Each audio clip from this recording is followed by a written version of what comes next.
Hi friends, ಉದ್ಯೋಗ ಮಾಹಿತಿ YouTube ಚಾನಲ್ಗೆ ತಮಗೆಲ್ಲರಿಗೂ ಆತ್ಮೀಯ ಸ್ವಾಗತ. ಮಂಡ್ಯ DCC ಬ್ಯಾಂಕ್ನಲ್ಲಿ ಖಾಲಿ ಇರುವ ಹುದ್ದೆಗಳ ನೇಮಕಾತಿಗಾಗಿ ಈಗಾಗಲೇ ನೋಟಿಫಿಕೇಶನ್ ಹೊರಡಿಸಿದ್ದಾರೆ. ಹಾಗೆಯೇ ಅಪ್ಲಿಕೇಶನ್ ಕೂಡ ಸ್ಟಾರ್ಟ್ ಆಗಿದೆ ಸ್ನೇಹಿತರೆ. ಈ ಮಂಡ್ಯ DCC ಬ್ಯಾಂಕ್ನಲ್ಲಿರುವ ಹುದ್ದೆಗಳಿಗೆ ಯಾವ ರೀತಿ ಮೊಬೈಲ್ ಮೂಲಕನೇ ಅರ್ಜಿಯನ್ನು ಸಲ್ಲಿಸಬೇಕು ಅಂತ ಅನ್ನೋದ್ರ ಬಗ್ಗೆ ಸಂಪೂರ್ಣವಾದಂಥ ಮಾಹಿತಿ ಈ ವಿಡಿಯೋದೊಳಗಿರ್ತದೆ. ಹಾಗಾಗಿ ವಿಡಿಯೋ ಸ್ಕಿಪ್ ಮಾಡಲಾರ್ದಂಗೆ ಕೊನೆ ತನಕ ನೋಡ್ರಿ. ಮೊಬೈಲ್ನಲ್ಲಿ ಗೂಗಲ್ ಕ್ರೋಮ್ ಬ್ರೌಸರನ್ನು ಓಪನ್ ಮಾಡಿಕೊಡ್ರಿ. ಈ ಸರ್ಚ್ ಎಂಜಿನ್ನಲ್ಲಿ ಮಂಡ್ಯ DCC ಬ್ಯಾಂಕ್ ಅಂತ ಟೈಪ್ ಮಾಡಿರಿ. ಜಸ್ಟ್ ಮಂಡ್ಯ DCC ಬ್ಯಾಂಕ್ ಇಲ್ಲಿದೆ ನೋಡ್ರಿ ಸ್ನೇಹಿತರೆ. ಈ ರೀತಿ ಟೈಪ್ ಮಾಡಿ ಸರ್ಚ್ ಕೊಡ್ರಿ. ಈ ರೀತಿ ಪೇಜ್ ಓಪನ್ ಆಗ್ತದೆ. ಎರಡನೇ ಲಿಂಕ್ ಮೇಲೆ ಕ್ಲಿಕ್ ಮಾಡಿ. ರಿಕ್ರೂಟ್ಮೆಂಟ್ ನೋಟಿಫಿಕೇಶನ್ ಅಂತ ಕಾಣ್ತಾ ಇದೆಯಲ್ಲ ಸ್ನೇಹಿತರೆ, ಆ ಲಿಂಕ್ ಮೇಲೆ ಕ್ಲಿಕ್ ಮಾಡಿರಿ. ಈ ರೀತಿ ಮಂಡ್ಯ DCC ಬ್ಯಾಂಕ್ದ ಅಫಿಷಿಯಲ್ ಪೇಜ್ ಓಪನ್ ಆಗ್ತದೆ. ಜೂನಿಯರ್ ಅಸಿಸ್ಟೆಂಟ್, ಡ್ರೈವರ್, ಅಟೆಂಡರ್ ಪೋಸ್ಟ್ಗಳಿಗೆ ಅರ್ಜಿ ಸಲ್ಲಿಸಬೇಕಾಗಿತ್ತು ಅಂದ್ರೆ ಮೊದಲನೇ ಲಿಂಕ್ ಮೇಲೆ ಕ್ಲಿಕ್ ಮಾಡಿರಿ. ಇನ್ಫಾರ್ಮೇಷನ್ ಟೆಕ್ನಾಲಜಿ ಚೀಫ್ ಮ್ಯಾನೇಜರ್ ಪೋಸ್ಟ್ಗೆ ಅರ್ಜಿ ಸಲ್ಲಿಸಬೇಕಾಗಿತ್ತು ಅಂದರೆ ಎರಡನೇ ಲಿಂಕ್ ಮೇಲೆ ಕ್ಲಿಕ್ ಮಾಡಿರಿ. ನಾನು ಜೂನಿಯರ್ ಅಸಿಸ್ಟೆಂಟ್ ಹುದ್ದೆಗೆ ಅರ್ಜಿಯನ್ನು ಯಾವ ರೀತಿ ಸಲ್ಲಿಸಬೇಕಂತ ಅನ್ನೋದ್ರ ಬಗ್ಗೆ ತೋರಿಸ್ತಾ ಇರೋದ್ರಿಂದ ಮೊದಲನೇ ಲಿಂಕ್ ಮೇಲೆ ಕ್ಲಿಕ್ ಮಾಡ್ತೀನಿ. ಈ ರೀತಿ ಪೇಜ್ ಓಪನ್ ಆಗ್ತದೆ. ಫುಲ್ ಕೆಳಗಡೆ ಬನ್ನಿ ಸ್ನೇಹಿತರೆ. ಕೆಳಗಡೆ ಬಂದರೆ ಇಲ್ಲಿ ನ್ಯೂ ರಿಜಿಸ್ಟ್ರೇಷನ್ ಅಂತ ಕಾಣ್ತಾ ಇದೆ ನೋಡ್ರಿ. ಈ ನ್ಯೂ ರಿಜಿಸ್ಟ್ರೇಷನ್ ಮೇಲೆ ಕ್ಲಿಕ್ ಮಾಡಿ. ನ್ಯೂ ರಿಜಿಸ್ಟ್ರೇಷನ್ ಮೇಲೆ ಕ್ಲಿಕ್ ಮಾಡಿದ ತಕ್ಷಣ ಈ ರೀತಿ ಪೇಜ್ ಓಪನ್ ಆಗ್ತದೆ. Full name of the candidate ಮೊದಲನೇದು ಏನೈತ್ರಿ, full name of the candidate ಅಂತದ. ನಿಮ್ದು ಹೆಸರು ತುಂಬ್ರಿ. ನಿಮ್ದು ಹೆಸರು ನೋಡ್ರಿ SSLC ಮಾರ್ಕ್ಸ್ ಕಾರ್ಡ್ ಒಳಗೆ ಯಾವ ರೀತಿ ಅದ ಅದೇ ರೀತಿ ಸೇಮ್ ಇಲ್ಲಿ ತುಂಬಬೇಕು. ಆಮೇಲೆ ತಂದೆ ಹೆಸರು ಇಲ್ಲಿ ತುಂಬ್ರಿ. ಆಮೇಲೆ ತಾಯಿ ಹೆಸರು ತುಂಬ್ರಿ. ಮದುವೆಯಾದ ಪುರುಷರಿದ್ರಿ ಅಂತಂದ್ರೆ ಹೆಂಡತಿ ಹೆಸರು ತುಂಬ್ರಿ. ಮದುವೆಯಾದ ಮಹಿಳೆ ಇದ್ರಿ ಅಂದ್ರೆ ಗಂಡನ ಹೆಸರು ತುಂಬ್ರಿ ಇಲ್ಲಿ. ಆಮೇಲೆ ಡೇಟ್ ಆಫ್ ಬರ್ತ್ ಅನ್ನ ಇಲ್ಲಿ ಸೆಲೆಕ್ಟ್ ಮಾಡ್ಕೊಳ್ರಿ. ಜೆಂಡರ್ ಮೇಲು, ಫಿಮೇಲು ಅಥವಾ ಟ್ರಾನ್ಸ್ಜೆಂಡರ್ ಅಂತ ಅನ್ನೋದ್ರ ಬಗ್ಗೆ ನಿಮ್ಗೆ ಅಪ್ಲಿಕೇಬಲ್ ಆಗಿರ್ತಕ್ಕಂಥದ್ದನ್ನು ಸೆಲೆಕ್ಟ್ ಮಾಡ್ಕೊಳ್ರಿ. ನೆಕ್ಸ್ಟ್ ನಿಮ್ದು ಆಧಾರ್ ಕಾರ್ಡ್ ನಂಬರ್ ತುಂಬ್ರಿ. ಆಮೇಲೆ ಇಲ್ಲಿ ನಿಮ್ದು ಮೊಬೈಲ್ ನಂಬರನ್ನು ತುಂಬ್ರಿ. ಇದು ಆದಮೇಲೆ ನೆಕ್ಸ್ಟ್ ಕೆಳಗಡೆ ಇಮೇಲ್ ID ಕೇಳಿದ್ದಾರೆ ಸ್ನೇಹಿತರೆ. ನಿಮ್ದು ಇಮೇಲ್ IDಯನ್ನು ತುಂಬ್ರಿ. ಈ ಮೊಬೈಲ್ ನಂಬರ್ ವ್ಯಾಲಿಡ್ ಇರ್ತಕ್ಕಂಥ ಮೊಬೈಲ್ ನಂಬರ್ ತುಂಬಬೇಕ್ರಿ. ಆಮೇಲೆ ಇಮೇಲ್ ID ನಿಮ್ಗೆ ಪಾಸ್ವರ್ಡ್ ಗೊತ್ತಿರ್ಬೇಕು ಅಂತ ಒಂದು ಇಮೇಲ್ IDಯನ್ನು ತುಂಬ್ರಿ. ಯಾಕಂದ್ರೆ ಮಂಡ್ಯ DCC ಬ್ಯಾಂಕಿಂದ ಏನಾದರೂ ಮೆಸೇಜ್ ಬಂದ್ರೆ ನಿಮ್ಮ ಮೊಬೈಲ್ ನಂಬರ್ಗಾಗಲಿ ಅಥವಾ ನಿಮ್ಮದು ಮೇಲ್ IDಗಾಗಲಿ ಬಂದಿರ್ತದೆ. ಹಾಗಾಗಿ ಇವೆರಡು ವ್ಯಾಲಿಡ್ ಇರ್ತಕ್ಕಂಥ ಮೊಬೈಲ್ ನಂಬರ್ ಆಮೇಲೆ ಇಮೇಲ್ IDಯನ್ನು ತುಂಬಬೇಕ್ರಿ. ನೆಕ್ಸ್ಟ್ ಈ ಕ್ಯಾಪ್ಚಾ ಕೂಡ ಕಾಣ್ತಿರ್ತಕ್ಕಂಥದ್ದನ್ನು ಈ ಬಾಕ್ಸ್ನಲ್ಲಿ ತುಂಬಿ ಇಲ್ಲೊಂದು ಬಾಕ್ಸ್ ಅದು ನೋಡಿ ಸ್ನೇಹಿತರೆ, ಇದ್ರ ಮೇಲೆ ಕ್ಲಿಕ್ ಮಾಡಿದ್ರೆ ಈ ರೀತಿ ಪಾಸ್ ಮಾರ್ಕ್ ಬೀಳ್ತದೆ. ನೆಕ್ಸ್ಟ್ ಇದಾದಮೇಲೆ ಸಬ್ಮಿಟ್ ಮೇಲೆ ಕ್ಲಿಕ್ ಮಾಡಿರಿ. ಸಬ್ಮಿಟ್ ಮೇಲೆ ಕ್ಲಿಕ್ ಮಾಡಿದ ತಕ್ಷಣ ಈ ರೀತಿ ಒಂದು ಕನ್ಫರ್ಮೇಷನ್ ಕೇಳ್ತದೆ ಸ್ನೇಹಿತರೆ. ಅಂದರೆ ಇಲ್ಲಿ ತನಕ ನೀವು ಏನು ತುಂಬಿರಲ್ಲ ಎಲ್ಲ ಸರಿ ಅದ ಏನಂತ ಕನ್ಫರ್ಮೇಷನ್ ಕೇಳ್ತದೆ. ಇನ್ ಕೇಸ್ ತುಂಬಿರಲ್ಲ, ಇದರಲ್ಲಿ ಏನಾದರೂ ತಪ್ಪಿತ್ತು ಅಂದರೆ ಜಸ್ಟ್ ಇಲ್ಲಿ ಎಡಿಟ್ ಮೇಲೆ ಕ್ಲಿಕ್ ಮಾಡ್ಕೊಳ್ಳಿ. ಎಡಿಟ್ ಮೇಲೆ ಕ್ಲಿಕ್ ಮಾಡಿ ಮತ್ತೊಮ್ಮೆ ಕರೆಕ್ಟಾಗಿ ತುಂಬಿ ಸಬ್ಮಿಟ್ ಮೇಲೆ ಕ್ಲಿಕ್ ಮಾಡಿರಿ. ಈ ರೀತಿ ಪೇಜ್ ಓಪನ್ ಆಗ್ತದೆ. ಮತ್ತೊಮ್ಮೆ ಚೆಕ್ ಮಾಡ್ಕೊಳ್ರಿ, ನೀವು ತುಂಬಿರ್ತಕ್ಕಂಥ ಇನ್ಫಾರ್ಮೇಷನ್ ಎಲ್ಲ ಕರೆಕ್ಟ್ ಐತಿ ಇಲ್ಲ ಅಂತ ಚೆಕ್ ಮಾಡಿಕೊಂಡು ತುಂಬಿರ್ತಕ್ಕಂಥ ಇನ್ಫಾರ್ಮೇಷನ್ ಕರೆಕ್ಟ್ ಇತ್ತು ಅಂದ್ರೆ ಕನ್ಫರ್ಮ್ ಮೇಲೆ ಕ್ಲಿಕ್ ಮಾಡಿರಿ. ನಾನು ತುಂಬಿರ್ತಕ್ಕಂಥ ಇನ್ಫಾರ್ಮೇಷನ್ ಕರೆಕ್ಟ್ ಇರೋದ್ರಿಂದ ನಾನು ಕನ್ಫರ್ಮ್ ಮೇಲೆ ಕ್ಲಿಕ್ ಮಾಡ್ತೀನಿ. ಕನ್ಫರ್ಮ್ ಮೇಲೆ ಕ್ಲಿಕ್ ಮಾಡಿದ ತಕ್ಷಣ ಇಲ್ಲಿ ನೋಡಿ ರಿಜಿಸ್ಟ್ರೇಷನ್ ಸಕ್ಸಸ್ಫುಲ್ಲಿ ಕಂಪ್ಲೀಟೆಡ್ ಅಂತ ಬಂತು. ಅಂದ್ರೆ ರಿಜಿಸ್ಟ್ರೇಷನ್ ಕಂಪ್ಲೀಟ್ ಆಯ್ತು ಸ್ನೇಹಿತರೆ. ಇಲ್ಲಿ ರಿಜಿಸ್ಟ್ರೇಷನ್ ನಂಬರ್ ಜನರೇಟ್ ಆಯ್ತು ನೋಡಿ ಸ್ನೇಹಿತರೆ. ಈ ರಿಜಿಸ್ಟ್ರೇಷನ್ ನಂಬರ್ ಆಮೇಲೆ ಪಾಸ್ವರ್ಡ್ ಲಾಗಿನ್ ಆಗಬೇಕಾಗಿತ್ತು ಅಂತಂದ್ರೆ ರಿಜಿಸ್ಟ್ರೇಷನ್ ನಂಬರ್ ಪಾಸ್ವರ್ಡ್ ಬೇಕಲ್ರಿ. ಆ ರಿಜಿಸ್ಟ್ರೇಷನ್ ನಂಬರು ಪಾಸ್ವರ್ಡ್ ಏನು ನೀವು ಮೊಬೈಲ್ ನಂಬರ್ ಕೊಟ್ಟಿರ್ತೀರಲ್ಲ ಆ ಮೊಬೈಲಿಗೆ ಮೆಸೇಜ್ ಬಂದಿರ್ತದೆ. ಓಕೆನಾ. ನೆಕ್ಸ್ಟ್ ಇಲ್ಲಿ ಫುಲ್ ಕೆಳಗಡೆ ಬನ್ನಿ. ಕೆಳಗಡೆ ಬಂದರೆ ಇಲ್ಲಿ 3 ಪೋಸ್ಟ್ ಕಾಣಾಕುಂತಾವ್ ನೋಡ್ರಿ. ಕಿರಿಯ ಸಹಾಯಕರು, ವಾಹನ ಚಾಲಕರು, ಅಟೆಂಡರ್. ನೀವು ಯಾವ ಹುದ್ದೆಗೆ ಅರ್ಜಿ ಸಲ್ಲಿಸಬೇಕಾಗ್ಯದ ಆ ಹುದ್ದೆಯ ಮುಂದೆ ಅಪ್ಲೈ ಇರ್ತಕ್ಕಂಥದ್ದನ್ನು ಈ ಅಪ್ಲೈ ಮೇಲೆ ಕ್ಲಿಕ್ ಮಾಡಿರಿ. ನಾನು ನಿಮಗೆ ಕಿರಿಯ ಸಹಾಯಕರು ಹುದ್ದೆಗಳಿಗೆ ಹೆಂಗೆ ಅರ್ಜಿ ಸಲ್ಲಿಸಬೇಕಂತ ತೋರಿಸ್ತಾ ಇರೋದ್ರಿಂದ ಇಲ್ಲಿ ಅಪ್ಲೈ ಅಂತ ಐತೆ ನೋಡ್ರಿ. ಕಿರಿಯ ಸಹಾಯಕರ ಮುಂದೆ ಅಪ್ಲೈ ಅದಲ್ಲ, ಆ ಅಪ್ಲೈ ಮೇಲೆ ಕ್ಲಿಕ್ ಮಾಡ್ತೀನಿ. ಅಪ್ಲೈ ಮೇಲೆ ಕ್ಲಿಕ್ ಮಾಡಿದ ತಕ್ಷಣ ಈ ರೀತಿ ಪೇಜ್ ಓಪನ್ ಆಗ್ತದ. ಈ ಅಪ್ಲಿಕೇಶನ್ ಕ್ವಾಲಿಫಿಕೇಶನ್, ರಿಸರ್ವೇಶನ್, ಡಾಕ್ಯುಮೆಂಟ್ ಆಮೇಲೆ ಡಿಕ್ಲರೇಷನ್ ಅಂತ ಹೇಳಿ 5 ಪಾರ್ಟ್ನಲ್ಲಿ ಅಪ್ಲಿಕೇಶನ್ ಸ್ನೇಹಿತರೆ. ಈ 5 ಪಾರ್ಟ್ಗಳಲ್ಲಿ ಅಪ್ಲಿಕೇಶನ್ ಅನ್ನು ತುಂಬಬೇಕ್ರಿ. ನಾವು ಮೊದಲ ಅಪ್ಲಿಕೇಶನ್ ಪಾರ್ಟ್ ನೋಡೋಣ್ರೆ. ಪರ್ಸನಲ್ ಇನ್ಫಾರ್ಮೇಶನ್ ಈಗಾಗಲೇ ರಿಜಿಸ್ಟ್ರೇಷನ್ ಮಾಡುವಂಥ ಸಂದರ್ಭದಲ್ಲಿ ತುಂಬಿರ್ತಕ್ಕಂಥದ್ದು, ಇಲ್ಲೇನು ಟಚ್ ಮಾಡಕ್ಕೆ ಹೋಗ್ಬೇಡ್ರಿ. ಓಕೆನಾ. ನೆಕ್ಸ್ಟ್ ಕಾಂಟ್ಯಾಕ್ಟ್ ಡೀಟೇಲ್ಸ್ ಮೇಲೆ ಬರೀ ಸ್ನೇಹಿತರೆ. ಕಾಂಟ್ಯಾಕ್ಟ್ ಡೀಟೇಲ್ಸ್ ಪಾರ್ಟಲ್ಲಿ ಕಮ್ಯುನಿಕೇಷನ್ ಡೀಟೇಲ್ಸನ್ನು ತುಂಬಬೇಕು. ಕಮ್ಯುನಿಕೇಷನ್ ಡೀಟೇಲ್ಸಲ್ಲಿ ನೋಡಿ ಸ್ನೇಹಿತರೆ, ನಿಮ್ಮ ಫ್ಲಾಟ್ ನಂಬರ್ ಅಥವಾ ಮನೆ ನಂಬರ್ ಇಲ್ಲಿ ತುಂಬಬೇಕು ಸ್ನೇಹಿತರೆ. ಇನ್ ಕೇಸ್ ಮನೆ ನಂಬರ್ ಇರಲಿಲ್ಲ ಅಂದರೆ ಜಸ್ಟ್ ಇಲ್ಲಿ 0 ತುಂಬ್ರಿ, ನೋ ಪ್ರಾಬ್ಲಮ್. ಏರಿಯಾ ಅಥವಾ ಪ್ರದೇಶ ಅಥವಾ ಬೀದಿ ಅಥವಾ ಗ್ರಾಮ, ನಿಮ್ದು ಊರ ಹೆಸರು, ಆಮೇಲೆ ಸಿಟಿಯಲ್ಲಿ ಇದ್ರಿ ಅಂತಂದ್ರೆ ಯಾವುದಾದ್ರೂ ಏರಿಯಾ ಇರ್ತಾವೆ, ಏರಿಯಾ ಹೆಸರು ತುಂಬ್ರಿ. ಆಮೇಲೆ ನಿಮ್ಮದು ಹೋಬಳಿ ಹೆಸರು, ಇಲ್ಲಿ ನಿಮ್ಮದು ಸ್ಟೇಟನ್ನು ಸೆಲೆಕ್ಟ್ ಮಾಡ್ಕೊಡ್ರಿ, ಡಿಸ್ಟಿಕ್ಕನ್ನು ಸೆಲೆಕ್ಟ್ ಮಾಡ್ಕೊಡ್ರಿ, ಇಲ್ಲಿ ಪಿನ್ ಕೋಡನ್ನು ತುಂಬ್ರಿ ಸ್ನೇಹಿತರೆ. ಈ ಕಮ್ಯುನಿಕೇಷನ್ ಅಡ್ರೆಸ್ ಏನು ತುಂಬಿರಲ್ಲ, ಈ ಕಮ್ಯುನಿಕೇಷನ್ ಅಡ್ರೆಸ್ಸೇ ನಿಮ್ಮದು ಪರ್ಮನೆಂಟ್ ಅಡ್ರೆಸ್ ಆಗಿತ್ತು ಅಂದರೆ ಇಲ್ಲಿ ಎಸ್ ಮೇಲೆ ಕ್ಲಿಕ್ ಮಾಡಿರಿ. ಇಲ್ಲ ಪ್ರಸ್ತುತ ವಿಳಾಸ ಆಮೇಲೆ ಖಾಯಂ ವಿಳಾಸ ಬೇರೆ ಬೇರೆ ಆಗಿತ್ತು ಅಂದರೆ ನೋ ಮೇಲೆ ಕ್ಲಿಕ್ ಮಾಡಿರಿ. ನೋ ಮೇಲೆ ಕ್ಲಿಕ್ ಮಾಡಿರಿ ಅಂದ್ರೆ ಇಲ್ಲಿ ಮತ್ತೊಮ್ಮೆ ತುಂಬಲಕ್ಕೆ ಕೇಳ್ತಾನೆ ಸ್ನೇಹಿತರೆ. ನಿಮ್ದು ಖಾಯಂ ವಿಳಾಸ ಏನದ ಅದನ್ನು ಒಮ್ಮೆ ಮತ್ತೊಮ್ಮೆ ತುಂಬಿಕೊಳ್ಳ್ರಿ. ನಾನು ನಿಮಗೆ ಸಜೆಸ್ಟ್ ಮಾಡೋದೇನಂದ್ರೆ ಈ ಕಮ್ಯುನಿಕೇಷನ್ ಪ್ರಸ್ತುತ ವಿಳಾಸ ಏನದಲ್ಲರಿ, ಇಲ್ಲಿ ನೀವು ಖಾಯಂ ಎಲ್ಲಿರ್ತಿರಲ್ಲ ಅಂಥ ಒಂದು ವಿಳಾಸನೇ ಇಲ್ಲಿ ತುಂಬ್ರಿ ಸ್ನೇಹಿತರೆ. ಯಾಕಂದ್ರೆ ಈ ಮಂಡ್ಯ DCC ಬ್ಯಾಂಕ್ನಿಂದ ಏನಾದರೂ ಪತ್ರ ವ್ಯವಹಾರ ಆದ್ರೆ ನಿಮ್ದು ಖಾಯಂ ವಿಳಾಸಕ್ಕೆ ಬರ್ತದೆ. ಹಾಗಾಗಿ ಇಲ್ಲಿ ಪ್ರಸ್ತುತ ವಿಳಾಸ ಇದ್ದಲ್ಲಿ ಖಾಯಂ ವಿಳಾಸನೇ ತುಂಬ್ರಿ. ಇಲ್ಲಿ ಎಸ್ ಮೇಲೆ ಕ್ಲಿಕ್ ಮಾಡಿ ಸ್ನೇಹಿತರೆ. ಎಸ್ ಮೇಲೆ ಕ್ಲಿಕ್ ಮಾಡಿದ್ರಿ ಅಂತಂದ್ರೆ ಮತ್ತೊಮ್ಮೆ ತುಂಬುವಂಥ ಅವಶ್ಯಕತೆ ಇಲ್ಲ. ಇದು ಆದಮೇಲೆ ನೆಕ್ಸ್ಟ್ ನಿಮಗೆ ಕನ್ನಡ ಓದಕ್ಕೆ ಬರೆಯಕ್ಕೆ ಮಾತನಾಡ್ಲಕ್ಕೆ ಚೆನ್ನಾಗಿ ಬರ್ತೈತಿ ಏನಿಲ್ಲ ಅಂತ ಕೇಳಿದರೆ ಇಲ್ಲಿ ಎಸ್ ಮೇಲೆ ಕ್ಲಿಕ್ ಮಾಡಿರಿ. ನ್ಯಾಷನಾಲಿಟಿ ಇಂಡಿಯನ್ ಅಂತ ಇಲ್ಲಿ ತುಂಬ್ರಿ. ನೆಕ್ಸ್ಟ್ ರಿಲಿಜಿಯನ್ ನಿಮ್ದು ಯಾವ್ದು ರಿಲಿಜಿಯನ್ ಅದ ಆ ರಿಲಿಜಿಯನ್ ನಿಮ್ಗೆ ಅಪ್ಲಿಕೇಬಲ್ ಇರ್ತಕ್ಕಂಥ ರಿಲಿಜಿಯನ್ ಅನ್ನ ತುಂಬ್ರಿ. ಅಂದ್ರೆ ಧರ್ಮ ಯಾವ್ದು, ಹಿಂದೂನೋ ಮುಸ್ಲಿಮೋ ಕ್ರಿಶ್ಚಿಯನ್ನೋ ಯಾವ್ದದ ನಿಮ್ದು ಧರ್ಮ ಅಂತ ಅನ್ನೋದ್ರ ಬಗ್ಗೆ ಇಲ್ಲಿ ತುಂಬ್ರಿ. ನೆಕ್ಸ್ಟ್ ಉದ್ಯೋಗ ಆಕ್ಯುಪೇಷನ್ ಅನ್ನ ಸೆಲೆಕ್ಟ್ ಮಾಡ್ಕೊಡ್ರಿ. ಇಲ್ಲಿ ಸೆಲೆಕ್ಟ್ ಆಕ್ಯುಪೇಷನ್ ಮೇಲೆ ಕ್ಲಿಕ್ ಮಾಡಿದ ತಕ್ಷಣ ಈ ರೀತಿ 3 ಆಪ್ಷನ್ ಬರ್ತಾವ. ನಿಮ್ಗೆ ಅಪ್ಲಿಕೇಬಲ್ ಇರ್ತಕ್ಕಂಥದ್ದನ್ನ ಇದು ಸೆಲೆಕ್ಟ್ ಮಾಡ್ಕೊಡ್ರಿ ಸ್ನೇಹಿತರೆ. ಇದಾದ ನಂತರ ನೆಕ್ಸ್ಟ್ ಫೋಟೋ ಮತ್ತು ಸಿಗ್ನೇಚರ್ ಅನ್ನ ಅಪ್ಲೋಡ್ ಮಾಡ್ಬೇಕು ಸ್ನೇಹಿತರೆ. ಫೋಟೋ ನೋಡ್ರಿ 100 KB ಒಳಗಡೆನೆ ಇರಬೇಕು, ನೆನಪಿರ್ಬೇಕ್ರಿ. ಇದು ಫೋಟೋ 100 KB ಒಳಗಡೆನೆ ಇರಬೇಕು. ಸಿಗ್ನೇಚರ್ 50 KB ಒಳಗಡೆ ಇರಬೇಕು. ಈ ಫೋಟೋ ಮತ್ತು ಸಿಗ್ನೇಚರ್ ಅನ್ನ ನಿಮ್ದು ಮೊಬೈಲ್ ಒಳಗೆ ಕ್ಲೀನ್ ಆಗಿ ಫೋಟೋ ತಕ್ಕೊಡ್ರಿ. ಅಂದ್ರೆ ಬ್ಲ್ಯಾಕ್ ಬರಬಾರ್ದು, ಬ್ಲರ್ ಬರಬಾರ್ದು, ಹಂಗ ನೀಟಾಗಿ ಫೋಟೋ ತಕ್ಕೊಡ್ರಿ. ಆ ಫೋಟೋ ತಕ್ಕೊಂಡಿದ್ದನ್ನ ಯಾವ ರೀತಿ ಕ್ರಾಪ್ ಮಾಡಬೇಕು, ಯಾವ ರೀತಿ ರೀಸೈಜ್ ಮಾಡ್ಬೇಕಂತ ಅನ್ನೋದ್ರ ಬಗ್ಗೆ ಈಗಾಗಲೇ ಒಂದು ವಿಡಿಯೋ ಅಪ್ಲೋಡ್ ಮಾಡಿದ್ದೀನಿ ಸ್ನೇಹಿತರೆ. ಆ ವಿಡಿಯೋದ ಲಿಂಕ್ ಡಿಸ್ಕ್ರಿಪ್ಷನ್ದಾಗಿರ್ತದೆ. ಆ ಲಿಂಕ್ ಮೇಲೆ ಕ್ಲಿಕ್ ಮಾಡೋದ್ರ ಮೂಲಕ ನಿಮ್ದು ಮೊಬೈಲ್ನಲ್ಲಿಯೇ ನೀವು ಫೋಟೋವನ್ನು ಯಾವ ರೀತಿ ಕ್ರಾಪ್ ಮಾಡ್ಕೊಳ್ಬೇಕು, ಆಮೇಲೆ ಯಾವ ರೀತಿ ರೀಸೈಜ್ ಮಾಡ್ಕೊಳ್ಬೇಕಂತ ಅನ್ನೋದ್ರ ಬಗ್ಗೆ ಸಂಪೂರ್ಣವಾದಂಥ ಮಾಹಿತಿ ಐತಿ. ಆ ಮಾಹಿತಿ ನಿಮಗೆ ಗೊತ್ತಾಗ್ತದೆ. ಆ ವಿಡಿಯೋ ಒಮ್ಮೆ ನೋಡ್ಕೊಳ್ರಿ ಸ್ನೇಹಿತರೆ. ನೀವು ಫೋಟೋ ರೀಸೈಜ್ ಮಾಡಿದ ಮೇಲೆ ಇಲ್ಲಿ ಫಸ್ಟ್ ಫೋಟೋ ಅಪ್ಲೋಡ್ ಮಾಡೋದನ್ನು ನೋಡೋಣ ಸ್ನೇಹಿತರೆ. ಇಲ್ಲಿ ಚೂಸ್ ಫೈಲ್ ಅಂತ ಕಾಣ್ತಾ ಇದೆ ನೋಡ್ರಿ. ಈ ಚೂಸ್ ಫೈಲ್ ಮೇಲೆ ಕ್ಲಿಕ್ ಮಾಡ್ರಿ. ಚೂಸ್ ಫೈಲ್ ಮೇಲೆ ಕ್ಲಿಕ್ ಮಾಡಿದ ತಕ್ಷಣ ಈ ರೀತಿ ಪೇಜ್ ಓಪನ್ ಆಗ್ತದೆ. ಈ ರೀತಿ ಪೇಜ್ ಓಪನ್ ಆದಮೇಲೆ ಇಲ್ಲಿ ಬ್ರೌಸ್ ಅಂತ ಕಾಣ್ತಿರ್ತದೆ ಒಂದು, ಆ ಬ್ರೌಸ್ ಮೇಲೆ ಕ್ಲಿಕ್ ಮಾಡ್ರಿ.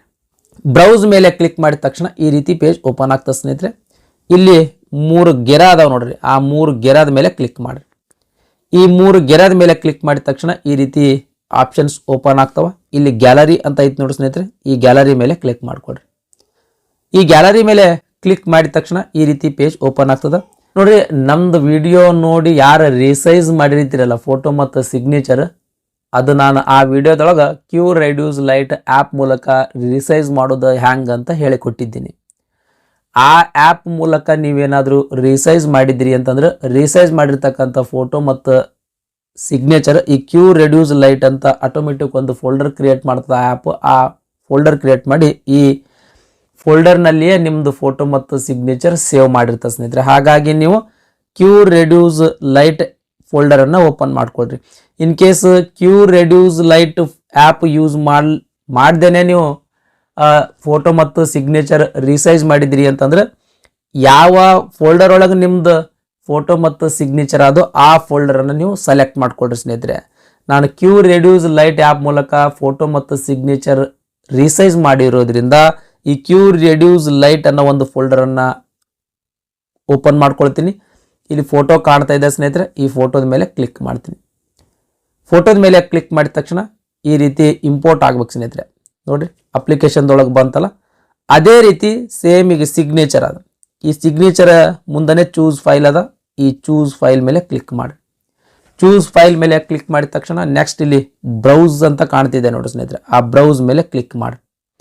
ಬ್ರೌಸ್ ಮೇಲೆ ಕ್ಲಿಕ್ ಮಾಡಿದ ತಕ್ಷಣ ಆಗ್ಲೇ ಹೇಳ್ದಂಗೆ ಇಲ್ಲಿ 3 ರೇಖಾ ಅದಾವ ನೋಡ್ರಿ. 3 ರೇಖಾದ ಮೇಲೆ ಕ್ಲಿಕ್ ಮಾಡ್ರಿ. ಇಲ್ಲಿ ಗ್ಯಾಲರಿ ಅಂತ ಕಾಣ್ತಿರ್ತದ. ಈ ಗ್ಯಾಲರಿ ಮೇಲೆ ಕ್ಲಿಕ್ ಮಾಡ್ರಿ. ಗ್ಯಾಲರಿ ಮೇಲೆ ಕ್ಲಿಕ್ ಮಾಡಿದ ತಕ್ಷಣ ಫೋಟೋ ಮತ್ತು ಸಿಗ್ನೇಚರ್ ಯಾವ ಫೋಲ್ಡರ್ನಲ್ಲಿ ಅದಾವ ಆ ಫೋಲ್ಡರ್ನ ನೀವು ಸೆಲೆಕ್ಟ್ ಮಾಡ್ಕೊಡ್ರಿ. ನಂದು ಕ್ಯೂ ರೆಡ್ಯೂಸ್ ಲೈಟ್ ಒಳಗೆ ಫೋಟೋ ಮತ್ತು ಸಿಗ್ನೇಚರ್ ಇರೋದ್ರಿಂದ ನಾನು ಕ್ಯೂ ರೆಡ್ಯೂಸ್ ಲೈಟ್ ಮೇಲೆ ಒಂದು ಫೋಲ್ಡರ್ ಮೇಲೆ ಕ್ಲಿಕ್ ಮಾಡ್ತೀನಿ. ಇಲ್ಲಿ ಸಿಗ್ನೇಚರ್ ಕಾಣ್ತಿರ್ತದ, ಆ ಸಿಗ್ನೇಚರ್ ಇಮೇಜ್ ಮೇಲೆ ಕ್ಲಿಕ್ ಮಾಡ್ತೀನಿ. ಈ ಸಿಗ್ನೇಚರ್ ಇಮೇಜ್ ಮೇಲೆ ಕ್ಲಿಕ್ ಮಾಡಿದ ತಕ್ಷಣ ಇದು ಕೂಡ ಇಂಪೋರ್ಟ್ ಆಯ್ತು ಸ್ನೇಹಿತರೆ. ನೆಕ್ಸ್ಟ್ ಸಬ್ಮಿಟ್ ಮೇಲೆ ಕ್ಲಿಕ್ ಮಾಡಿರಿ. ಸಬ್ಮಿಟ್ ಮೇಲೆ ಕ್ಲಿಕ್ ಮಾಡಿದ ತಕ್ಷಣ ನೋಡ್ರಿ ಇಲ್ಲಿ ಅಪ್ಲಿಕೇಶನ್ ಏನೈತಿ ಇಲ್ಲಿ ಗ್ರೀನ್ ಮಾರ್ಕ್ ಐತೆ, ಆಮೇಲೆ ಪಾಸ್ ಮಾರ್ಕ್ ಬಿತ್ತು ಅಂದ್ರೆ ಅಪ್ಲಿಕೇಶನ್ ಪಾರ್ಟ್ ಕಂಪ್ಲೀಟ್ ಆಯ್ತು ಸ್ನೇಹಿತರೆ. ನೆಕ್ಸ್ಟ್ ಕ್ವಾಲಿಫಿಕೇಶನ್ ಮೇಲೆ ಕ್ಲಿಕ್ ಮಾಡಿರಿ. ಈ ಕ್ವಾಲಿಫಿಕೇಶನ್ ಮೇಲೆ ಕ್ಲಿಕ್ ಮಾಡಿದ ತಕ್ಷಣ ಈ ರೀತಿ ಕ್ವಾಲಿಫಿಕೇಶನ್ ತುಂಬಕ್ಕೆ ಅಪ್ಲಿಕೇಶನ್ ಓಪನ್ ಆಗ್ತದೆ ಸ್ನೇಹಿತರೆ. ಪ್ರಿಸ್ಕ್ರೈಬ್ಡ್ ಕ್ವಾಲಿಫಿಕೇಶನ್ ಕೇಳ್ಯಾರ ಸ್ನೇಹಿತರೆ, ಇಲ್ಲಿ ಜಸ್ಟ್ PUC ಅಂತ ಸೆಲೆಕ್ಟ್ ಮಾಡ್ಕೊಳ್ರಿ. ನೆಕ್ಸ್ಟ್ ಡೇಟ್ ಆಫ್ ಪಾಸಿಂಗ್ ಕೇಳ್ಯಾರ, ಅಂದ್ರೆ ನೀವು PUC ಯಾವಾಗ ಪಾಸ್ ಆಗಿರಿ ಅಂತ ಅನ್ನೋದ್ರ ಬಗ್ಗೆ ಇಲ್ಲಿ ಪಾಸಿಂಗ್ ಡೇಟ್ ಅನ್ನ ತುಂಬ್ರಿ. ಆಮೇಲೆ ಬೋರ್ಡ್ ಹೆಸರು ತುಂಬ್ರಿ ಸ್ನೇಹಿತರೆ. PUC ಮಾರ್ಕ್ಸ್ ಕಾರ್ಡ್ ಮೇಲೆನೇ ಇರ್ತದೆ ಯಾವ ಬೋರ್ಡ್ ಇಂದ ನೀವು PUC ಮುಗಿಸಿರಿ ಅಂತ ಅನ್ನೋದ್ರ ಬಗ್ಗೆ ಅದಕ್ಕೆ ಸಂಬಂಧಪಟ್ಟಂಗೆ ಇಲ್ಲಿ ತುಂಬ್ರಿ ಸ್ನೇಹಿತರೆ. ಆಮೇಲೆ PUC ರಿಜಿಸ್ಟ್ರೇಷನ್ ನಂಬರ್, PUC ಅಥವಾ 12ನೇ ತರಗತಿ ಪಾಸ್ ಆಗಿರ್ತಕ್ಕಂಥದ್ದು ರಿಜಿಸ್ಟ್ರೇಷನ್ ನಂಬರು. ಆಮೇಲೆ ಗಳಿಸಿದ ವರ್ಗ, ನೀವೇನ ಡಿಸ್ಟಿಂಕ್ಷನ್ದಾಗ ಪಾಸ್ ಆಗಿರೋ, ಫಸ್ಟ್ ಕ್ಲಾಸ್ ಒಳಗೆ ಪಾಸ್ ಆಗಿರೋ, ಸೆಕೆಂಡ್ ಕ್ಲಾಸ್ ಒಳಗೆ ಪಾಸ್ ಆಗಿರೋ ಅಥವಾ ಜಸ್ಟ್ ಪಾಸ್ ಆಗಿರೋ ಅಂತ ಅನ್ನೋದ್ರ ಬಗ್ಗೆ ಇಲ್ಲಿ ಸೆಲೆಕ್ಟ್ ಮಾಡ್ಕೊಳ್ಬೇಕು. ನಿಮಗೆ ಅಪ್ಲಿಕೇಬಲ್ ಇರ್ತಕ್ಕಂಥದ್ದನ್ನ ಇಲ್ಲಿ ಸೆಲೆಕ್ಟ್ ಮಾಡ್ಕೊಡ್ರಿ. ನೆಕ್ಸ್ಟ್ ಒಟ್ಟು ಗರಿಷ್ಠ ಅಂಕಗಳು, ಅಂದ್ರೆ ಈ PUC ಟೋಟಲ್ ಎಷ್ಟು ಮಾರ್ಕ್ಸಿಂದ ಎಕ್ಸಾಮ್ ಇತ್ತು ಅಂತ ಇಲ್ಲಿ ಮ್ಯಾಕ್ಸಿಮಮ್ ಮಾರ್ಕ್ಸ್ ತುಂಬ್ರಿ. ಆ ಮ್ಯಾಕ್ಸಿಮಮ್ ಮಾರ್ಕ್ಸ್ ಒಳಗೆ ನೀವೆಷ್ಟು ತಗೊಂಡಿರಿ ಅಂತ ಇಲ್ಲಿ ತುಂಬ್ರಿ. ಈ ಪರ್ಸೆಂಟೇಜ್ ಆಟೋಮೆಟಿಕ್ ಕ್ಯಾಲ್ಕುಲೇಷನ್ ಆಗಿ ತಗೊಳ್ತಾ ಸ್ನೇಹಿತರೆ. ಇದಾದ್ಮೇಲೆ ಇವ್ಯಾವ basic knowledge of computer operation ಅಂತ ಕೇಳೋಣ, ಅಂದ್ರೆ ಕಂಪ್ಯೂಟರ್ ಆಪರೇಷನ್ ಬಗ್ಗೆ ನಿಮಗೆ ನಾಲೆಜ್ ಐತಿ ಏನಿಲ್ಲ ಅಂತ ಕೇಳೋಣ. ಇಲ್ಲಿ ಎಸ್ ಕೊಡ್ರಿ ಸ್ನೇಹಿತರೆ. ಇದಾದ್ಮೇಲೆ ನೆಕ್ಸ್ಟ್ ಸಬ್ಮಿಟ್ ಮೇಲೆ ಕ್ಲಿಕ್ ಮಾಡ್ರಿ. ಸಬ್ಮಿಟ್ ಮೇಲೆ ಕ್ಲಿಕ್ ಮಾಡಿದ ತಕ್ಷಣ ಕ್ವಾಲಿಫಿಕೇಶನ್ ಡೀಟೇಲ್ಸ್ ಕೂಡ ಪಾಸ್ ಮಾರ್ಕ್ ಬಿತ್ತು ಸ್ನೇಹಿತರೆ, ಕಂಪ್ಲೀಟ್ ಆಯ್ತು. ನೆಕ್ಸ್ಟ್ ಈಗ ರಿಸರ್ವೇಷನ್ ಮೇಲೆ ಕ್ಲಿಕ್ ಮಾಡ್ರಿ. ರಿಸರ್ವೇಷನ್ ಮೇಲೆ ಕ್ಲಿಕ್ ಮಾಡಿದ ತಕ್ಷಣ ಈ ರೀತಿ ಪೇಜ್ ಓಪನ್ ಆಗ್ತದೆ. ಫಸ್ಟ್ನೇದು ಇಲ್ಲಿ ಕ್ಯಾಟಗರಿಯನ್ನು ಸೆಲೆಕ್ಟ್ ಮಾಡ್ಕೊಡ್ರಿ. ನಿಮ್ದು ಯಾವ್ದು ಕ್ಯಾಟಗರಿ ಅಂತ ನಿಮ್ಗೆ ಅಪ್ಲಿಕೇಬಲ್ ಇರ್ತಕ್ಕಂಥ ಕ್ಯಾಟಗರಿಯನ್ನು ಸೆಲೆಕ್ಟ್ ಮಾಡ್ಕೊಡ್ರಿ. ನೆಕ್ಸ್ಟ್ ರಿಸರ್ವೇಷನ್ ಪಾರ್ಟ್ ಅಲ್ಲಿ ಗ್ರಾಮೀಣ ಅಭ್ಯರ್ಥಿ ಅದಿರೇನು ಅಂತ ಕೇಳ್ಯಾರ, ಅಂದ್ರೆ ನೀವು ರೂರಲ್ ಕ್ಯಾಂಡಿಡೇಟ್ ಅಂತ ಕೇಳೋಣ ಸ್ನೇಹಿತರೆ. ಗ್ರಾಮೀಣ ಅಭ್ಯರ್ಥಿ ಪ್ರಮಾಣ ಪತ್ರ ಅಂತ ಬರ್ತದ ಸ್ನೇಹಿತರೆ. ಆ ಪ್ರಮಾಣ ಪತ್ರ ನಿಮ್ ಕಡೆ ಇತ್ತು ಅಂತಂದ್ರೆ ಇಲ್ಲಿ ಎಸ್ ಮೇಲೆ ಕ್ಲಿಕ್ ಮಾಡ್ರಿ. ಇರ್ಲಿಲ್ಲ ಅಂತಂದ್ರೆ ನೋ ಮೇಲೆ ಕ್ಲಿಕ್ ಮಾಡ್ರಿ. ನೆಕ್ಸ್ಟ್ ಕನ್ನಡ ಮಾಧ್ಯಮ ಅಭ್ಯರ್ಥಿ ಏನು ಅಂತ ಕೇಳ, ನಿಮ್ ಕಡೆ ಕನ್ನಡ ಮಾಧ್ಯಮ ಪ್ರಮಾಣ ಪತ್ರ ಇತ್ತು ಅಂತಂದ್ರೆ ಎಸ್ ಮೇಲೆ ಕ್ಲಿಕ್ ಮಾಡ್ರಿ. ಇನ್ ಕೇಸ್ ನಿಮ್ ಕಡೆ ಪ್ರಮಾಣ ಪತ್ರ ಇರ್ಲಿಲ್ಲ ಅಂದ್ರೆ ನೋ ಮೇಲೆ ಕ್ಲಿಕ್ ಮಾಡ್ರಿ. ನೆಕ್ಸ್ಟ್ ನೀವು ದೈಹಿಕ ಅಂಗವಿಕಲ ಅಭ್ಯರ್ಥಿ ಏನು ಅಂತ ಕೇಳ್ರ, ಅಂದ್ರೆ ನೀವು ಅಂಗವಿಕಲ ಅಭ್ಯರ್ಥಿ ಏನಂತ ಕೇಳ್ರ, ನಿಮಗೆ ಅಪ್ಲಿಕೇಬಲ್ ಇರ್ತಕ್ಕಂಥದ್ದನ್ನ ಇಲ್ಲಿ ಆಯ್ಕೆ ಮಾಡ್ಕೊಡ್ರಿ. ನೆಕ್ಸ್ಟ್ ಮಾಜಿ ಸೈನಿಕ ಅಭ್ಯರ್ಥಿ ಏನಂತ ಕೇಳ್ರ, ಇಲ್ಲೂ ಕೂಡ ನಿಮ್ಗೆ ಅಪ್ಲಿಕೇಬಲ್ ಆಗಿರ್ತಕ್ಕಂಥದ್ದನ್ನ ಇಲ್ಲಿ ಸೆಲೆಕ್ಟ್ ಮಾಡ್ಕೊಡ್ರಿ. ಯೋಜನಾ ನಿರಾಶ್ರಿತರು ಏನಂತ ಕೇಳ್ರ, ಇಲ್ಲಿ ಕೂಡ ಅಪ್ಲಿಕೇಬಲ್ ಆಗಿರ್ತಕ್ಕಂಥದ್ದನ್ನ ಇಲ್ಲಿ ನೀವು ಆಯ್ಕೆ ಮಾಡ್ಕೊಂಡು ನೆಕ್ಸ್ಟ್ ಸಬ್ಮಿಟ್ ಮೇಲೆ ಕ್ಲಿಕ್ ಮಾಡ್ರಿ. ಇಲ್ಲಿ ಕ್ಯಾಟಗರಿ ಸೆಲೆಕ್ಟ್ ಮಾಡಿದ ಮೇಲೆ ಕಾಸ್ಟ್ ನೇಮ್ ಕೇಳ್ತಾ ಸ್ನೇಹಿತರೆ, ನಿಮ್ದು ಕಾಸ್ಟ್ ಹೆಸರೇನು ಆ ಕಾಸ್ಟ್ ಹೆಸರನ್ನ ತುಂಬ್ರಿ ಸ್ನೇಹಿತರೆ. ತುಂಬಿ ಕೆಳಗಿರ್ತಕ್ಕಂಥ ಎಲ್ಲ ರಿಸರ್ವೇಷನ್ ಅನ್ನ ಎಸ್ ನೋ ಮಾಡ್ಕೊಂಡು ಸಬ್ಮಿಟ್ ಮೇಲೆ ಕ್ಲಿಕ್ ಮಾಡ್ಕೊಡ್ರಿ. ಸಬ್ಮಿಟ್ ಮೇಲೆ ಕ್ಲಿಕ್ ಮಾಡಿದ ತಕ್ಷಣ ರಿಸರ್ವೇಷನ್ ಪಾರ್ಟ್ ಕೂಡ ಕಂಪ್ಲೀಟ್ ಆಯ್ತು ಸ್ನೇಹಿತರೆ. ನೆಕ್ಸ್ಟ್ ಡಾಕ್ಯುಮೆಂಟ್ ಮೇಲೆ ಕ್ಲಿಕ್ ಮಾಡ್ರಿ. ನೆಕ್ಸ್ಟ್ ಡಾಕ್ಯುಮೆಂಟ್ಸ್ ಅನ್ನ ಅಪ್ಲೋಡ್ ಮಾಡ್ಬೇಕು ಸ್ನೇಹಿತರೆ. ಡಾಕ್ಯುಮೆಂಟ್ಸ್ ಒಳಗೆ ನೋಡ್ರಿ ಫೋಟೋ ಸಿಗ್ನೇಚರ್ ಈಗಾಗಲೇ ನೀವು ಅಪ್ಲೋಡ್ ಮಾಡಿದ್ದೀರಿ. ಹಿಂದಿನ ಸೆಕ್ಷನ್ದೊಳಗೆ ಫೋಟೋ ಸಿಗ್ನೇಚರ್ ಅಪ್ಲೋಡ್ ಮಾಡಿರಲ್ರಿ, ಅದನ್ನೇ ಇಲ್ಲಿ ಕಂಟಿನ್ಯೂ ಆಗಿರ್ತದೆ. ಇದು ಬಿಡ್ರಿ. ಇದಾದ್ಮೇಲೆ SLC marks card, PUC marks card, computer certificate, cost certificate, rural certificate, ಇಷ್ಟು ಸರ್ಟಿಫಿಕೇಟ್ಗಳನ್ನು ಅಪ್ಲೋಡ್ ಮಾಡ್ಲಕ್ಕೆ ಕೇಳ್ತಾ ಸ್ನೇಹಿತರೆ. ಅಂದ್ರ ನೀವಲ್ಲಿ ಯಾವ್ದು ಎಸ್ ಹಾಕಿರ್ತೀರಲ್ಲ ಆ ಎಲ್ಲಾ ಸರ್ಟಿಫಿಕೇಟ್ಗಳನ್ನ ನೀವು ಇಲ್ಲಿ ಅಪ್ಲೋಡ್ ಮಾಡ್ಬೇಕು. ಉದಾಹರಣೆಗೆ ನೀವು ಕನ್ನಡ ಮೀಡಿಯಂ ಅಭ್ಯರ್ಥಿ ಅಂತ ಎಸ್ ಕೊಟ್ಟ ಮೇಲೆ ಕನ್ನಡ ಮೀಡಿಯಂ ಸರ್ಟಿಫಿಕೇಟ್ ಇಲ್ಲಿ ಅಪ್ಲೋಡ್ ಮಾಡ್ಲಕ್ಕೆ ಕೇಳ್ತಾನೆ. ಆಮೇಲೆ ಅದೇ ರೀತಿ ರೂರಲ್ ನಾನು ಅಭ್ಯರ್ಥಿ, ಗ್ರಾಮೀಣ ಅಭ್ಯರ್ಥಿ ಅಂತ ನೀವು ಅಲ್ಲಿ ಎಸ್ ಕೊಟ್ಟ ಮೇಲೆ ಇಲ್ಲಿ ರೂರಲ್ ಸರ್ಟಿಫಿಕೇಟ್ ಅಪ್ಲೋಡ್ ಮಾಡ್ರಿ ಅಂತ ಹೇಳ್ತಾನೆ. ಹೀಗೆ ನೀವು ಅಲ್ಲಿ ಏನೇನು ಎಸ್ ಕೊಟ್ಟಿರ್ತೀರಿ ಅಲ್ಲ ಅಲ್ಲಿ ಎಲ್ಲಾ ಡಾಕ್ಯುಮೆಂಟ್ಸ್ಗಳನ್ನ ಅಪ್ಲೋಡ್ ಮಾಡ್ಬೇಕು ಸ್ನೇಹಿತರೆ. SLC marks card, PUC marks card, computer certificate, caste certificate, ಇವೆಲ್ಲ 150 KB ಒಳಗಡೆ ಇರಬೇಕು. ರೂರಲ್ ಸರ್ಟಿಫಿಕೇಟ್ ಆಗಿರ್ಬೋದು, ಕನ್ನಡ ಮಾಧ್ಯಮ ಸರ್ಟಿಫಿಕೇಟ್ ಆಗಿರ್ಬೋದು, ಇವೆಲ್ಲ ಏನಪ್ಪಾ ಅಂದ್ರೆ ಅಪ್ ಟು 300 KB ಒಳಗೆ 300 KB ತನಕ ಇದ್ರು ಅಡ್ಡಿಲ್ಲ, ಅಂದ್ರೆ 300 KB ಒಳಗಡೆನೆ ಇರ್ಬೇಕು ಸ್ನೇಹಿತರೆ. ಆ ರೀತಿ ನೀವು ಡಾಕ್ಯುಮೆಂಟ್ಸ್ ಇಮೇಜ್ ಅನ್ನ ರೀಸೈಜ್ ಮಾಡ್ಕೊಳ್ರಿ ಸ್ನೇಹಿತರೆ. ಆಗ್ಲೇ ಹೇಳ್ದಂಗ ರೀಸೈಜ್ ಹೆಂಗ್ ಮಾಡ್ಬೇಕಂತ ಅದಕ್ಕೆ ಸಂಬಂಧಪಟ್ಟಂಗ ಒಂದು ವಿಡಿಯೋ ಅಪ್ಲೋಡ್ ಮಾಡೀನಿ. ಆ ವಿಡಿಯೋ ಒಮ್ಮೆ ನೋಡಿ ರೀಸೈಜ್ ಅನ್ನ ಮಾಡ್ಕೊಳ್ರಿ ಸ್ನೇಹಿತರೆ. ಮೊದಲನೇದಾಗಿ ನಾವು SLC ಮಾರ್ಕ್ಸ್ ಕಾರ್ಡ್ ಅನ್ನ ಅಪ್ಲೋಡ್ ಮಾಡೋದು ನೋಡೋಣ ಸ್ನೇಹಿತರೆ. ಇಲ್ಲಿ SLC ಮಾರ್ಕ್ಸ್ ಕಾರ್ಡ್ ಮುಂದೆ ಇಲ್ಲಿ ಒಂದು ಬ್ರೌಸ್ ಅಂತ ಆಪ್ಷನ್ ಐತೆ ನೋಡಿ ಸ್ನೇಹಿತರೆ. ಆ ಬ್ರೌಸ್ ಮೇಲೆ ಕ್ಲಿಕ್ ಮಾಡಿ. ಬ್ರೌಸ್ ಮೇಲೆ ಕ್ಲಿಕ್ ಮಾಡಿದ ತಕ್ಷಣ ಈ ರೀತಿ 3 ಪೇಜ್ ಓಪನ್ ಆಗ್ತವ. ಇಲ್ಲಿ ಮೀಡಿಯಾ ಪಿಕ್ಕರ್ ಅಂತ ನೋಡಿ ಸ್ನೇಹಿತರೆ, ಈ ಮೀಡಿಯಾ ಪಿಕ್ಕರ್ ಮೇಲೆ ಕ್ಲಿಕ್ ಮಾಡಿ. ಮೀಡಿಯಾ ಪಿಕ್ಕರ್ ಮೇಲೆ ಕ್ಲಿಕ್ ಮಾಡಿದ ತಕ್ಷಣ ಈ ರೀತಿ ಪೇಜ್ ಓಪನ್ ಆಗ್ತದೆ. ಆಗ್ಲೇ ಹೇಳ್ದಂಗೆ 3 ಡಾಟ್ ಮೇಲೆ ಕ್ಲಿಕ್ ಮಾಡಿ. 3 ಡಾಟ್ ಮೇಲೆ ಕ್ಲಿಕ್ ಮಾಡಿದ ತಕ್ಷಣ ಇಲ್ಲಿ ಗ್ಯಾಲರಿ ಮೇಲೆ ಕ್ಲಿಕ್ ಮಾಡಿ. ಗ್ಯಾಲರಿ ಮೇಲೆ ಕ್ಲಿಕ್ ಮಾಡಿದ ತಕ್ಷಣ ಕ್ಯೂ ರೆಡ್ಯೂಸ್ ಲೈಟ್ ಫೋಲ್ಡರ್ ಆದ ನೋಡಿ ಸ್ನೇಹಿತರೆ, ಕ್ಯೂ ರೆಡ್ಯೂಸ್ ಫೋಲ್ಡರ್ ಮೇಲೆ ಕ್ಲಿಕ್ ಮಾಡಿರಿ. ಇಲ್ಲಿ SLC ಮಾಸ್ ಕಾರ್ಡ್ ಇಮೇಜ್ ಕಾಣ್ತಿರ್ತದೆ, ಆ ಇಮೇಜ್ ಮೇಲೆ ಕ್ಲಿಕ್ ಮಾಡಿ. ಇಮೇಜ್ ಮೇಲೆ ಕ್ಲಿಕ್ ಮಾಡಿದ ತಕ್ಷಣ ನೋಡಿ ಸ್ನೇಹಿತರೆ, ಡಾಕ್ಯುಮೆಂಟ್ ಅಪ್ಲೋಡ್ ಸಕ್ಸಸ್ ಅಂತ ಒಂದು ಮೆಸೇಜ್ ಡಿಸ್ಪ್ಲೇ ಆಗಿ ಇಲ್ಲಿ ಓಕೆ ಅಂತ ಕಾಣ್ತದಲ್ಲ, ಆ ಓಕೆ ಮೇಲೆ ಕ್ಲಿಕ್ ಮಾಡಿ. ಓಕೆ ಮೇಲೆ ಕ್ಲಿಕ್ ಮಾಡಿದ ತಕ್ಷಣ SSLC ಮಾಸ್ ಕಾರ್ಡ್ 100% ಇಲ್ಲಿ ಅಪ್ಲೋಡ್ ಆಗಿರ್ತಕ್ಕಂಥದ್ದು ಒಂದು ಗ್ರೀನ್ ಮಾರ್ಕ್ ರೇಖಾ ಬಿದ್ದಿರ್ತದೆ, ಅಲ್ಲೇ ಅದೇ ರೀತಿ ಇಲ್ಲಿ ಪಾಸ್ ಮಾರ್ಕ್ ಕೂಡ ಬಿದ್ದಿರ್ತದೆ. ನೀವು SSLC ಮಾರ್ಕ್ಸ್ ಕಾರ್ಡೇ ಅಪ್ಲೋಡ್ ಮಾಡಿ ನೀವು ನಿಲ್ಲಂತ ಡೌಟ್ ಇತ್ತು ಅಂದ್ರೆ ಇಲ್ಲಿ ಡೌನ್ಲೋಡ್ ಅಂತ ಆಪ್ಷನ್ ಅದ, ಅದ್ರ ಮೇಲೆ ಕ್ಲಿಕ್ ಮಾಡಿದ್ರೆ ನಿಮ್ದು ಅಲ್ಲಿ ಏನು ಅಪ್ಲೋಡ್ ಮಾಡಿರ್ತಾರಲ್ಲ ಅದು ಕಾಣ್ತಿರ್ತದೆ. ಒಮ್ಮೆ ರೀಚೆಕ್ ಮಾಡ್ಕೊಡ್ರಿ. ನಾನು SSLC ಮಾರ್ಕ್ಸ್ ಕಾರ್ಡ್ ಎಲ್ಲ ಡಾಕ್ಯುಮೆಂಟ್ ಅಪ್ಲೋಡ್ ಮಾಡಿದ್ಮೇಲೆ ಒಮ್ಮೆ ರೀಚೆಕ್ ಮಾಡ್ಕೊಡ್ರಿ. ಅದಕ್ಕೆ ಸಂಬಂಧಿಸಿದಂಥ ಡಾಕ್ಯುಮೆಂಟ್ಸ್ ಅಪ್ಲೋಡ್ ಮಾಡಿದ್ದೀನೋ ಇಲ್ಲ ಅಂತ ಒಮ್ಮೆ ಕನ್ಫರ್ಮ್ ಮಾಡ್ಕೊಡ್ರಿ ಸ್ನೇಹಿತರೆ. ಕನ್ಫರ್ಮ್ ಮಾಡ್ಕೊಂಡು ಸಬ್ಮಿಟ್ ಮೇಲೆ ಕ್ಲಿಕ್ ಮಾಡಿರಿ. ಅದೇ ರೀತಿ ಉಳಿದಿರ್ತಕ್ಕಂಥ ಎಲ್ಲ ಏನು SLC ಮಾರ್ಕ್ಸ್ ಕಾರ್ಡ್ ಅಪ್ಲೋಡ್ ಮಾಡಿನಲ್ಲ ಅದೇ ರೀತಿ ಅಪ್ಲೋಡ್ ಮಾಡೋದಿರ್ತದೆ ಸ್ನೇಹಿತರೆ. ಸೇಮ್ ಸ್ಟೆಪ್ಪನ್ನು ಫಾಲೋ ಮಾಡಿ ನೀವು ಉಳಿದಿರ್ತಕ್ಕಂಥ ಎಲ್ಲ ಡಾಕ್ಯುಮೆಂಟ್ಸ್ಗಳನ್ನು ನೀವು ಅಪ್ಲೋಡ್ ಮಾಡಿ ಸ್ನೇಹಿತರೆ. ಅಪ್ಲೋಡ್ ಮಾಡಿದ ಮೇಲೆ ಇಲ್ಲಿ ಸಬ್ಮಿಟ್ ಅಂತ ಕಾಣ್ತಾ ಇದ್ದೀನಿ ನೋಡಿ ಸ್ನೇಹಿತರೆ, ಈ ಸಬ್ಮಿಟ್ ಮೇಲೆ ಕ್ಲಿಕ್ ಮಾಡಿರಿ. ಅಂದ್ರೆ ಗ್ರಾಮೀಣ ಅಭ್ಯರ್ಥಿ ಪ್ರಮಾಣ ಪತ್ರಗಳು, ಕನ್ನಡ ಮಾಧ್ಯಮ ಪ್ರಮಾಣ ಪತ್ರಗಳು ಒಂದಕ್ಕಿಂತ ಹೆಚ್ಚಿನ ಪ್ರಮಾಣ ಪತ್ರಗಳು ಇರ್ತಾವೆ ಸ್ನೇಹಿತರೆ. ಅಂಥ ಸಂದರ್ಭದಲ್ಲಿ ಆ ಎಲ್ಲ ಪ್ರಮಾಣ ಪತ್ರಗಳನ್ನು ಫೋಟೋ ತೆಗೆದು PDF ಕನ್ವರ್ಟ್ ಮಾಡ್ಕೊಳ್ಳಿ ಸ್ನೇಹಿತರೆ. ಆ PDF ಅಪ್ಲೋಡ್ ಮಾಡಿರಿ. ಓಕೆನಾ? ಎಲ್ಲ ಡಾಕ್ಯುಮೆಂಟ್ಸ್ ಅಪ್ಲೋಡ್ ಮಾಡಿ ಸಬ್ಮಿಟ್ ಮೇಲೆ ಕ್ಲಿಕ್ ಮಾಡಿದ ತಕ್ಷಣ ನೋಡ್ರಿ ಡಾಕ್ಯುಮೆಂಟ್ಸ್ ಪಾರ್ಟ್ ಕೂಡ ಕಂಪ್ಲೀಟ್ ಆಯ್ತು ಸ್ನೇಹಿತರೆ. ನೆಕ್ಸ್ಟ್ ಡಿಕ್ಲರೇಷನ್ ಮೇಲೆ ಕ್ಲಿಕ್ ಮಾಡಿರಿ. ಡಿಕ್ಲರೇಷನ್ ಮೇಲೆ ಕ್ಲಿಕ್ ಮಾಡಿದ ತಕ್ಷಣ ಇಲ್ಲಿ ತನಕ ನೀವು ಏನು ತುಂಬಿರ್ತೀರಲ್ಲ ಆ ಎಲ್ಲ ಡೀಟೇಲ್ಸ್ ಇಲ್ಲಿ ಕಾಣ್ತಿರ್ತದೆ ಸ್ನೇಹಿತರೆ. ಪ್ರತಿಯೊಂದನ್ನು ಒಮ್ಮೆ ಚೆಕ್ ಮಾಡ್ಕೊಡ್ರಿ. ಚೆಕ್ ಮಾಡಿ ನೀವು ತುಂಬಿರ್ತಕ್ಕಂಥ ಎಲ್ಲ ಡೇಟಾವನ್ನು ಇಲ್ಲಿ ತನಕ ಏನು ತುಂಬಿರಲ್ಲ ಎಲ್ಲ ಡೇಟಾ ಕರೆಕ್ಟ್ ಇತ್ತು ಅಂತಂದ್ರೆ ಇಲ್ಲಿ ಐ ಅಗ್ರಿ ಅಂತ ಒಂದು ಬಾಕ್ಸ್ ಕಾಣ್ತದೆ ನೋಡಿ ಸ್ನೇಹಿತರೆ. ಆ ಬಾಕ್ಸ್ ಮೇಲೆ ಕ್ಲಿಕ್ ಮಾಡಿ ಈ ರೀತಿ ಪಾಸ್ ಮಾರ್ಕ್ ಬೀಳ್ತದೆ. ಪಾಸ್ ಮಾರ್ಕ್ ಬಿದ್ದ ಮೇಲೆ ಇಲ್ಲಿ ಸಬ್ಮಿಟ್ ಅಂತ ಕಾಣ್ತದಲ್ಲ, ಈ ಸಬ್ಮಿಟ್ ಮೇಲೆ ಕ್ಲಿಕ್ ಮಾಡಿರಿ. ಸಬ್ಮಿಟ್ ಮೇಲೆ ಕ್ಲಿಕ್ ಮಾಡಿದ ತಕ್ಷಣ ನೋಡ್ರಿ ನಿಮ್ದು ಅಪ್ಲಿಕೇಶನ್ ಏನಾಯ್ತು ಸ್ನೇಹಿತರೆ, ಸಕ್ಸಸ್ಫುಲ್ಲಿ ಆಗಿ ಸಬ್ಮಿಟ್ ಆಯ್ತು. ಅಪ್ಲಿಕೇಶನ್ ಸಕ್ಸಸ್ಫುಲ್ಲಿ ಸಬ್ಮಿಟ್ ಆದಮೇಲೆ ಇಲ್ಲಿ ಅಪ್ಲೈ ಇರ್ತಕ್ಕಂಥದ್ದು ಹೋಗಿ ಅಪ್ಲೈಡ್ ಅಂತ ಬಂದಿರ್ತದೆ. ಅದ್ರ ಮುಂದನೆ ಮೇಕ್ ಪೇಮೆಂಟ್ ಅಂತ ಒಂದು ಆಪ್ಷನ್ ಆದ್ ನೋಡ್ರಿ ಸ್ನೇಹಿತರೆ. ಆ ಮೇಕ್ ಪೇಮೆಂಟ್ ಮೇಲೆ ಕ್ಲಿಕ್ ಮಾಡಿ. ಮೇಕ್ ಪೇಮೆಂಟ್ ಮೇಲೆ ಕ್ಲಿಕ್ ಮಾಡಿದ ತಕ್ಷಣ ಈ ರೀತಿ ಪೇಜ್ ಓಪನ್ ಆಗ್ತದ. ಇಲ್ಲಿ ಮೇಕ್ ಪೇಮೆಂಟ್ ಮೇಲೆ ಕ್ಲಿಕ್ ಮಾಡ್ರಿ. ಮೇಕ್ ಪೇಮೆಂಟ್ ಮೇಲೆ ಕ್ಲಿಕ್ ಮಾಡಿದ ತಕ್ಷಣ ಈ ರೀತಿ ಪೇಮೆಂಟ್ ಪೇಜಿಗೆ ತೊಗೊಂಡು ಹೋಗ್ತದೆ. ಅದು ಇಲ್ಲಿ ಪೇಮೆಂಟ್ ಮಾಡ್ಲಿಕ್ಕೆ ಭಾಳ ಆಪ್ಷನ್ ಅದಾವ್ರಿ. ಫೋನ್ಪೇ ಮೂಲಕ ಪೇಮೆಂಟ್ ಮಾಡ್ತಿರೋ, ಪೇಟಿಎಂ ಮೂಲಕ ಪೇಮೆಂಟ್ ಮಾಡ್ತಿರೋ, ಅಥವಾ ಕಾರ್ಡ್ ಮೂಲಕ, ನೆಟ್ ಬ್ಯಾಂಕಿಂಗ್, ವ್ಯಾಲೆಟ್, ಇವಿಷ್ಟು ಆಪ್ಷನ್ ಅದಾವೆ. ಇವಿಷ್ಟರೊಳಗೆ ನೀವು ಯಾವುದಾದ್ರೂ ಆಪ್ಷನನ್ನು ನೀವು ಆಯ್ಕೆ ಮಾಡ್ಕೊಂಡು ಪೇಮೆಂಟನ್ನು ಮಾಡ್ಬೋದು ಸ್ನೇಹಿತರೆ. ನಾನು ಉದಾಹರಣೆಗೆ ಕಾರ್ಡ್ ಪೇಮೆಂಟ್ ತೋರಿಸ್ತೀನಿ. ಈ ಕಾರ್ಡ್ ಮೇಲೆ ಕ್ಲಿಕ್ ಮಾಡಿರಿ. ಈ ರೀತಿ ಪೇಜ್ ಓಪನ್ ಆಗ್ತದೆ. ಇಲ್ಲಿ ಕಾರ್ಡ್ ನಂಬರ್ ತುಂಬ್ರಿ ಸ್ನೇಹಿತರೆ. 16 ಡಿಜಿಟ್ ಕಾರ್ಡ್ ನಂಬರ್ ಇರ್ತದೆ. ಕಾರ್ಡ್ ನಂಬರ್ ತುಂಬ್ರಿ. ನಿಮ್ದು ATM ಕಾರ್ಡ್ ಮೇಲೆ ಇರ್ತದೆ ನೋಡ್ರಿ, 16 ಡಿಜಿಟ್ ಇರ್ತದೆ. ಆ 16 ಡಿಜಿಟ್ ಕಾರ್ಡ್ ನಂಬರ್ ಇಲ್ಲಿ ತುಂಬ್ರಿ. ಆಮೇಲೆ ಎಕ್ಸ್ಪೈರಿ ಡೇಟ್ ಕೂಡ ಕಾರ್ಡ್ ಮೇಲೆ ಇರ್ತದೆ. ಎಕ್ಸ್ಪೈರಿ ಡೇಟ್ ತುಂಬ್ರಿ. ಕಾರ್ಡ್ ಹೋಲ್ಡರ್ ನೇಮ್ ಇಲ್ಲಿ ಆಟೋಮೆಟಿಕ್ ಬಂದಿರ್ತದೆ. ನಿಮ್ಮದೇ ಹೆಸರು ಬಂದಿರ್ತದ್ರಿ. ಇನ್ ಕೇಸ್ ನಿಮ್ದು ATM ಕಾರ್ಡ್ ನಿಮ್ದು ಇರಲಿಲ್ಲ, ಬೇರೆಯವ್ರದ್ದು ಇರ್ತಂತ ತಿಳ್ಕೊಳ್ರಿ, ಅವ್ರದ್ದು ಹೆಸರು ತುಂಬ್ರಿ ಇಲ್ಲಿ.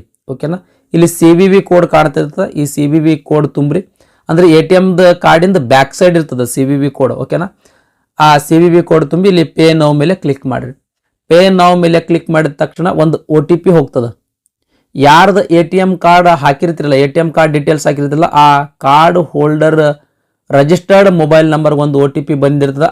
ಆ OTPಯನ್ನು ಇಲ್ಲಿ OTP ಒಂದು ಹಾಕಕ್ಕೆ ಒಂದು ಆಪ್ಷನ್ ಇರ್ತದೆ. ಆ OTP ಇಲ್ಲಿ ಹಾಕಿ ಸಬ್ಮಿಟ್ ಮೇಲೆ ಕ್ಲಿಕ್ ಮಾಡಿದ್ರಿ ಅಂತಂದ್ರೆ ನಿಮ್ದು ಪೇಮೆಂಟ್ ಸಕ್ಸಸ್ಫುಲ್ ಆಗಿ ಕಂಪ್ಲೀಟ್ ಆಗ್ತದೆ ಸ್ನೇಹಿತರೆ. ಪೇಮೆಂಟ್ ಸಕ್ಸಸ್ಫುಲ್ಲಿ ಆಗಿ ಕಂಪ್ಲೀಟ್ ಆದಮೇಲೆ ಒಂದು ಅಕ್ನಾಲೇಜ್ಮೆಂಟ್ ಬರ್ತದೆ. ಆ ಅಕ್ನಾಲೇಜ್ಮೆಂಟ್ ಸೇವ್ ಮಾಡ್ಕೊಳ್ಳೋದು ಅಥವಾ ಪ್ರಿಂಟ್ ತೆಕ್ಕೊಳ್ಳೋದು ಮಾತ್ರ ಮರಿಬೇಡ್ರಿ ಸ್ನೇಹಿತರೆ. ಯಾಕಂದ್ರೆ ಅದು ನೇಮಕಾತಿ ಹಂತ ಮುಗಿಯೋ ತನಕ ಆ ಅಕ್ನಾಲೇಜ್ಮೆಂಟ್ ಅಂದ್ರೆ ಪೇಮೆಂಟ್ ಮಾಡಿರ್ತಕ್ಕಂಥದ್ದು ಅಕ್ನಾಲೇಜ್ಮೆಂಟ್ ಸ್ಲಿಪ್ ನಿಮ್ಮ ಕಡೆ ಇರ್ಬೇಕು ಸ್ನೇಹಿತರೆ. ಇನ್ ಕೇಸ್ ನೀವು ಫೋನ್ಪೇ ಥ್ರೂ ಪೇಮೆಂಟ್ ಮಾಡಬೇಕಂತ ಅನಿಸಿತ್ತು ಅಂತಂದ್ರೆ ಇಲ್ಲಿ ಫೋನ್ಪೇ ಅಂತ ಆಪ್ಷನ್ ಆದ ನೋಡಿ ಸ್ನೇಹಿತರೆ. ಈ ಒಂದು ಫೋನ್ಪೇ ಮೇಲೆ ಕ್ಲಿಕ್ ಮಾಡಿ. ಫೋನ್ಪೇ ಮೇಲೆ ಕ್ಲಿಕ್ ಮಾಡಿದ ತಕ್ಷಣ ಕಂಟಿನ್ಯೂ ಆ್ಯಂಡ್ ಪೇ ಮೇಲೆ ಕ್ಲಿಕ್ ಮಾಡಿರಿ. ಕಂಟಿನ್ಯೂ ಆ್ಯಂಡ್ ಪೇ ಮೇಲೆ ಕ್ಲಿಕ್ ಮಾಡಿದ ತಕ್ಷಣ ಈ ರೀತಿ ಪೇಜ್ ಓಪನ್ ಆಗ್ತದ. ಇಲ್ಲಿ ಶೋ ಕ್ಯೂ ಆರ್ ಕೋಡ್ ಅಂತ ಕಾಣ್ತಾ ಇದೆ ನೋಡಿ ಸ್ನೇಹಿತರೆ. ಈ ಶೋ ಕ್ಯೂ ಆರ್ ಕೋಡ್ ಮೇಲೆ ಕ್ಲಿಕ್ ಮಾಡ್ರಿ. ಕಂಟಿನ್ಯೂ ಆ್ಯಂಡ್ ಪೇ ನೋಡ್ರಿ, ಈ ರೀತಿ ಪೇಜ್ ಓಪನ್ ಆಗ್ತದ. ಇಲ್ಲಿ ನೀವು ಹೆಂಗೆ ನೀವು ಅಂಗಡಿಗೆ ಪೇಮೆಂಟ್ ಮಾಡಿರ್ತೀರಲ್ಲ ಅದೇ ರೀತಿ ಇಲ್ಲಿ ಸ್ಕ್ಯಾನ್ ಮಾಡಿಕೊಡ್ರಿ. ನಿಮ್ಮ ಮೊಬೈಲ್ನಲ್ಲಿ ಫೋನ್ಪೇ ಓಪನ್ ಮಾಡಿಕೊಂಡು ಈ ಬಾರ್ ಕೋಡನ್ನು ಸ್ಕ್ಯಾನ್ ಮಾಡಿ ಪೇಮೆಂಟನ್ನು ತುಂಬ್ರಿ ಸ್ನೇಹಿತರೆ.